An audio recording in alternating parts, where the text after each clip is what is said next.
Hay may paasa, hindi nagpapaasa. Habang may buhay, may pag-asa.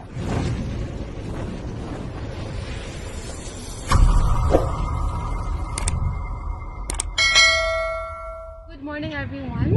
So, I am here because I'll be sharing to you the Gospel this Sunday, which is found on Luke 1, chapter 39 up to chapter 56. So, if you have your Bible with you, you can actually read together with me. Okay, so in those days, Mary arose and went with haste into the hill country to a town in Judah. And she entered the house of Zechariah and greeted Elizabeth. And when Elizabeth heard the greetings of Mary, the baby leapt in her womb, and Elizabeth was filled with the Holy Spirit. And she exclaimed with a loud cry, "Blessed are you among women, and blessed is the fruit of your womb. And why is this granted to me, that the matter of my Lord should come to me? For behold, when the sound of your greetings came to my ears, the baby in my womb leapt for joy. And blessed is she who believed that there would be a fulfillment of what was spoken to her from the Lord.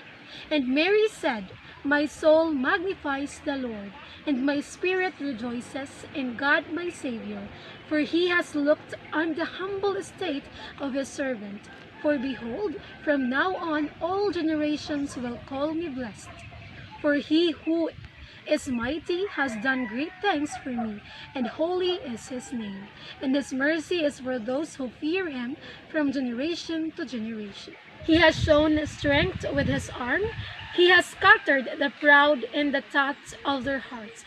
He has brought down the mighty from their thrones, and exalted those of you humble estate. He has filled the hungry with good things, and the rich he has sent away empty. He has helped his servant Israel in remembrance of his mercy, as he spoke to our fathers, to Abraham, and to his offspring forever. And Mary remained with her about 3 months and returned to her home. Okay, so the Gospel of today is actually all about the visitation of Mary to her cousin Elizabeth.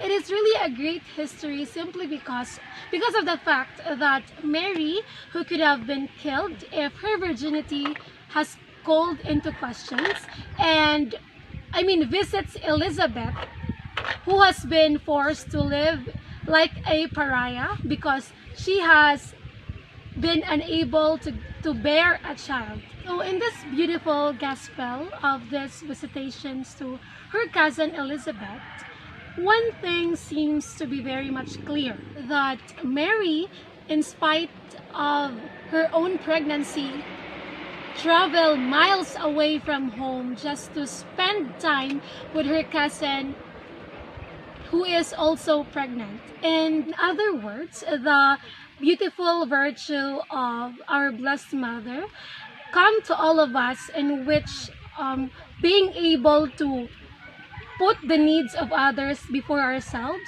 and being able to reach others out of our concern and love without counting the cost. And we know that this virtue of our Blessed Mother is not new to us, but due to this pandemic, we were not able, we are forced not to do much visitations. For those who have the opportunity to visit others, I know that the feeling that you felt a lot of joy, and you felt very much happy to give happiness and to reach out to those people that you have visited, just like our parents, our siblings, and especially to those people who are not feeling well, and to those people who really needs time, our attention. This gospel of today is reminds us to always show concern to other people,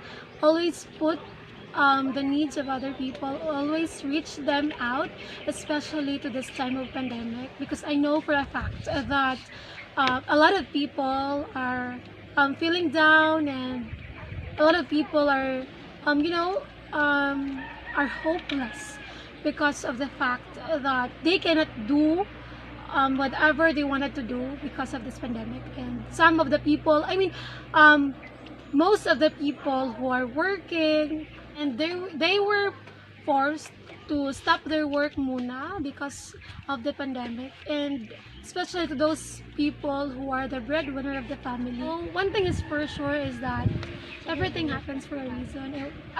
I will never get tired of saying this, of telling everyone, of telling all the people around the world that everything happens for a reason. So there is always a reason why this pandemic happens. And you know what? Instead of being lonely, instead of being hopeless, we should try to see the positive side of it, in which we should, this pandemic can also bring positive side of it, in which we were able to build a strong band together with our family. So before I will end my sharing, I will always remind you to always show your concern, to always reach the people around you, because some of them might need your concern, some of them might need your attention and your time. Just saying, just saying good morning, just saying God bless you and all,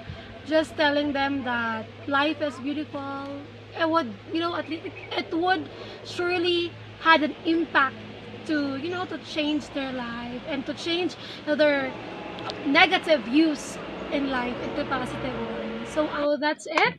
Thank you so much for for the opportunity, and thank you so much for watching this video. I hope that you'll be able to learn something from me, because I actually learned a lot. And thank you so much again and again, and may God bless us all.